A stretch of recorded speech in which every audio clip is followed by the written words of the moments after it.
This time last year, I was 50 pounds heavier, $500,000 in unsecured debt from my business, and I had $400 in my bank account.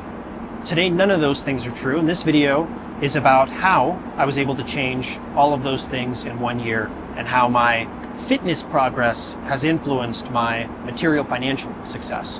If you're someone who gets triggered by those things, as the title of this video implies, this is your final warning to click away and go watch literally anything else that won't make you upset. Again, if you're gonna get upset, this video is definitely gonna do it for you. All right, so really quick, I made that video, finished filming it. I decided I'm not gonna publish it. And it's because it was all about me, and like watching that video back, that was not the intention. That was not the goal of the video. I was making that video to help other people, talking about my experiences. And so that's what this video is about.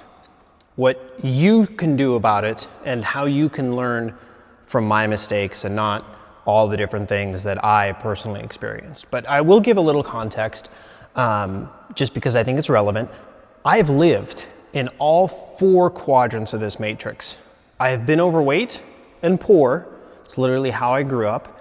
I have been lean and poor. When I moved out on my own, I had my college gym bro phase, and I have been overweight and rich. So that was really the building phase last year when I gained a lot of weight and when my business was trying to bankrupt my family. And now I am lean and financially successful, materially successful. And I'll explain some of the shortcuts that I took to get here, because it's not just try harder, bro. But this video is not just me yapping hypotheticals. I am speaking from direct experience, having done all 4 of those, and based on my experience, my fitness journey, how I recommend other people to approach financial success. Just to be really clear, my fitness success has had no relationship to my financial success. None.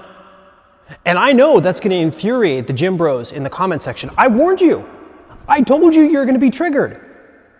You're just going to seem like an idiot for not listening if you try to roast me in the comment section. Use your last few brain cells for a moment here. Instead of leaving a comment, pay attention for 2 seconds, because I don't care if it upsets you. I'm going to tell the truth.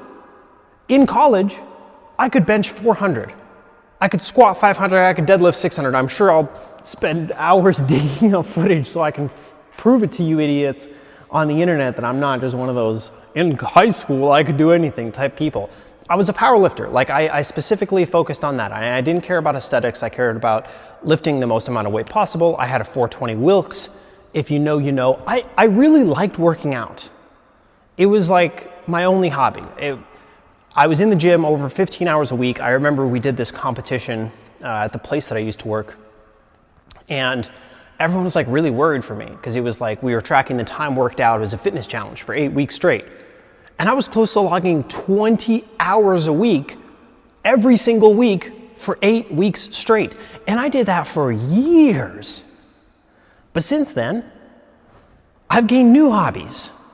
I got into financial accounting professionally. That was my job. And I changed which numbers I cared about. Instead of trying to add pounds to the bar every single week, I started tracking line items on the P&L statements and the balance sheets. And what people that have been successful for a really long time will probably never admit is that you can't actually optimize for 2 different peaks. Not if you're very serious about either one. And when I made my money, when I was working every waking hour, and when I implemented the changes into my business that really turned everything around this time last year, I was at my unhealthiest.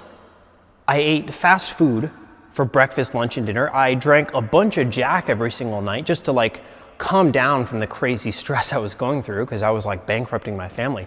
I didn't work out for multiple consecutive months straight.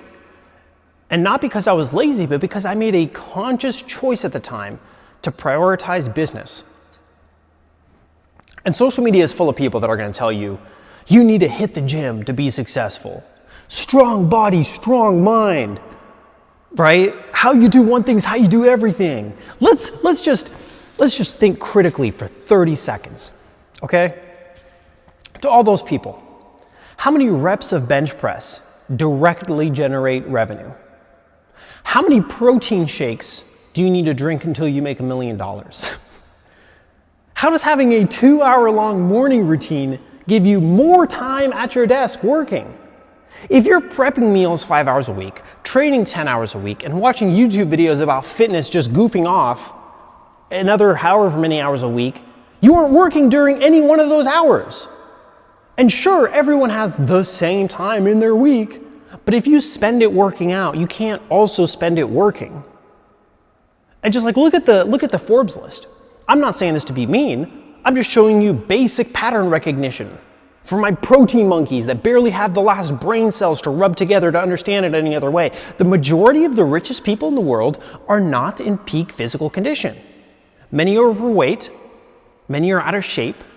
Almost none of them have the physique of like this fitness influencer that everyone aspires to, and yet they're the most successful people in another area of their lives, despite avoiding the gym because of it.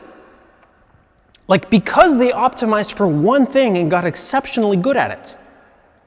Peak fitness is not a requirement for peak financial success. They are not related. And because both require your time, they are actually diametrically opposed goals. They are on different ends of the continuum. And sure, you don't have to spend hours in the gym. Like you could work out 30 minutes a day. But you could also work an extra 30 minutes a day. You could not break up your workday at all. You could just stay locked in the entire time. Every decision is a trade-off. This is basic economics. You can't have two number one priorities. That's not possible. And I'm not saying choose one or the other, or like maybe you have some other goal, like family or faith. Nothing's wrong. It's not wrong to have either one of those. The only thing that's wrong is you pretending that you can max all of them out or judge people for what decisions they make. And let me be clear, I'm not saying fitness is bad or exercise is worthless. I really like it. It's a hobby of mine. What I'm saying is the people that are yelling at you to work out more on social media, they enjoy doing it themselves. Like it's a hobby of theirs.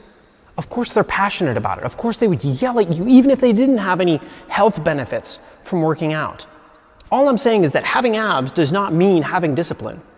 And that lack of having abs does not mean lack of having discipline. Discipline can be practiced in many different ways.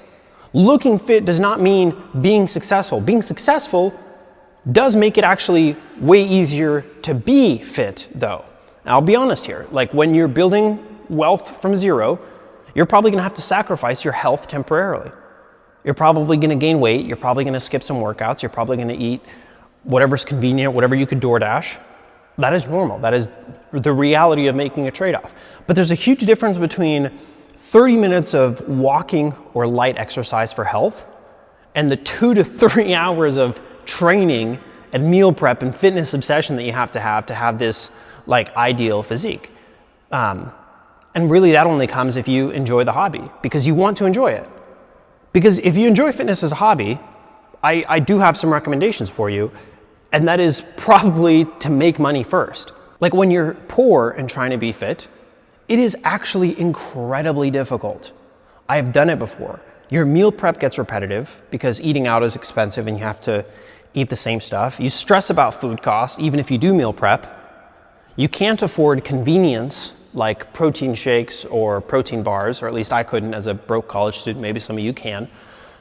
Every fitness decision that you make has a financial consideration, like where you go to the gym, can you afford a nice gym or not? But when you have money, none of that stuff matters. Like none of those challenges even exist. You can buy the best food without thinking twice. You have infinite protein shakes, protein bars, like the expensive ones too, like the really nice ones. You can hire a chef. I did it as a game changer. You can hire a whole bunch of other staff. Hire a nanny, housekeeper's personal assistant to have way more free time to work out. You could also just have a home gym, so you don't even have to like have the inconvenience of traveling to a gym. You could get trainers to come to your house. I haven't done that, but I'm sure it works. You could attend infinite classes. Like if you want to do some kind of workout class, you could just afford anything. You could afford peptides and all kinds of hormone optimization if you want to do that, which, by the way, I did participate in. I'll explain in a second, but before you call me a cheater, yes, I am taking a shortcut now, but I'll have you know I was also bench pressing 405 pounds at 20 years old. Natty. I only started on GLP-1 peptides in the last year, like almost a decade after that. But that stuff is expensive. And getting rich first makes fitness way easier. I'll be really transparent about that. Whereas I did the opposite at first as well. Like, getting fit first didn't make me rich. I can prove that. In fact, I got unhealthy again before getting rich. And I promised myself years ago that I would make this video. So I'm actually excited to make this video. If I ever got fit and used anything beyond the pure natural methods, I would be super honest about it. I grew up seeing the roided guys lying on social media all the time, and I always really disliked it. I thought that it was cool to know the truth and to have realistic expectations for what it actually takes to be fit or look a certain way, which is why I'm making this video. It was like the natty or not videos. I used to love watching those. So here's my natty or not. For the last 12 months, I've been using peptides, including GLP-1s. And for the last 6 months, I've been on them very consistently. I used that to lose about 50 pounds. I also used a Glow Blend, GLO, which is largely for recovery, as well as Semarelin for recovery and GLP-1s for weight loss. And as someone who grew up overweight, like I was always the chubby kid, even when I got strong, I specialized in powerlifting because it was just naturally easier for me to prioritize strength than prioritize being very lean. That never came easy for me. It was actually really hard. And even when I did a bodybuilding show, or as a physique show, I really, really struggled in that prep. It was so difficult for me. It took me an incredibly long time to get lean. And I did it. I did it through hard work alone. I have the perspective. But recently, losing the 50 pounds in the last 6 months, it has been effortless with the GLP-1s. It has seriously been so easy.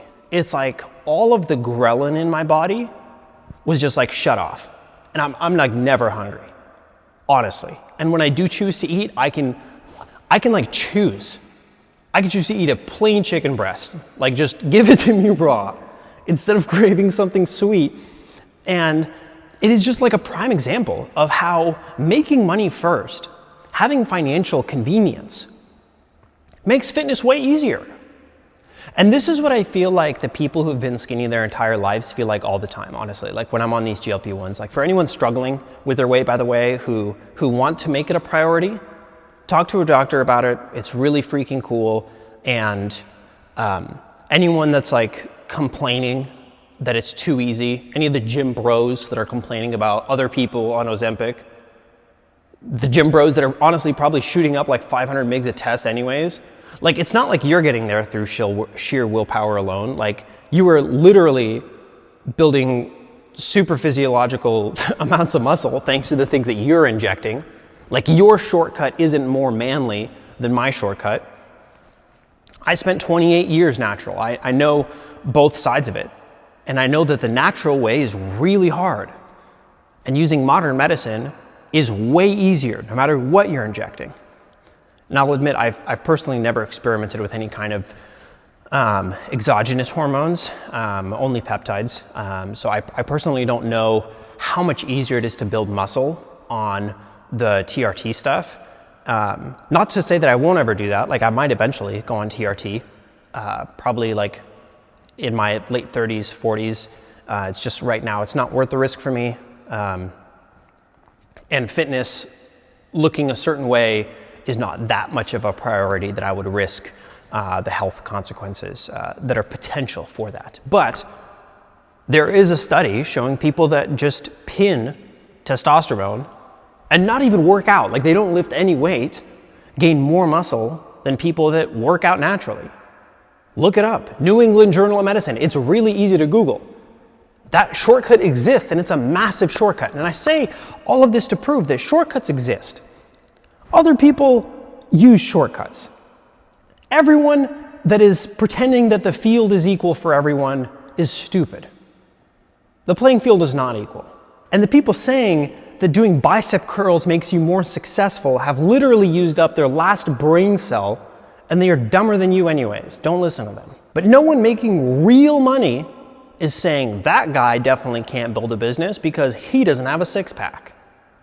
Like anyone with real money understands, the sacrifices required to build real wealth take time. The discipline in one area of your life doesn't automatically transfer to another. Everyone has different skill sets. Everyone has different priorities. The people with real money get it. The people with real success in fitness get it. People with real success in their family get it. And people that are pushing the fitness narrative are going to push the fitness narrative just because they like it. But just because something's hard to get doesn't make it worth having. That being said, I am actively making a choice to look the way I do and change some of my priorities because for me, at some level, fitness is worth having. I like the way I look. I like the way I feel right now. But a message to younger me, to overweight me, is that it is completely okay to not be in perfect shape. It is okay to skip the gym, to work another hour. If making money is number one to support your family, act like it. If fitness is number one, that's okay too. Like, I don't care. You have your own priorities. But don't expect to build massive wealth because you're bench pressing in the gym. And don't think you're better than anyone else, regardless of which thing you prioritize. If you have a third thing or a fifth thing, like it doesn't even really matter. This isn't about fitness or making money or family or faith or whatever. It's about not lying to yourself. You cannot have it all. There is always opportunity cost. But no matter what, you need to make a conscious trade-off and be in control of what you're choosing to give up.